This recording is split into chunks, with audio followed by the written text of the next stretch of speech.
ಅನೈತಿಕ ತಾಣವಾಗ್ತಿದೆ ಮೈಸೂರಿನ ಸ್ವತಂತ್ರ ಉದ್ಯಾನವನ. ಹುಡುಕರ ಸ್ವರ್ಗವಾಗಿದೆ ಪಾರ್ಕ್. ಕಣ್ಣಿದ್ದು ಕುರುಡರಂತಾಗಿದ್ದಾರೆ ಅಧಿಕಾರಿಗಳು.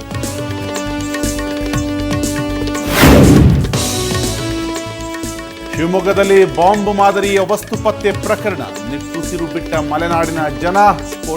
ಸ್ಫೋಟಗೊಳಿಸಿದ ಬಾಂಬ್ ನಿಷ್ಕ್ರಿಯ ದಳ.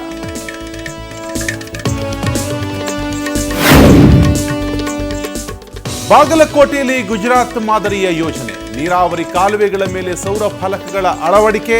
ಕಾಲುವೆ ಮೇಲೆ ವಿದ್ಯುತ್ ತಯಾರಿಸಲು ಪ್ಲಾನ್.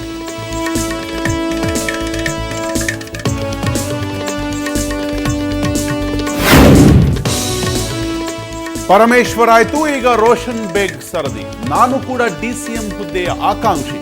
ನನಗೆ ಉಪಮುಖ್ಯಮಂತ್ರಿ ಹುದ್ದೆ ನೀಡುವುದು ಹೈಕಮಾಂಡ್ಗೆ ಬಿಟ್ಟಿದ್ದು. ಕೆಪಿಸಿಸಿ ಕಚೇರಿಯಲ್ಲಿ ಸಚಿವ ರೋಷನ್ ಬೇಗ್ ಹೇಳಿಕೆ.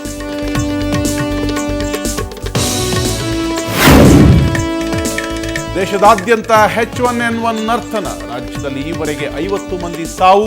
ಆರೋಗ್ಯ ಇಲಾಖೆಯಿಂದ ಅಧಿಕೃತ ಮಾಹಿತಿ.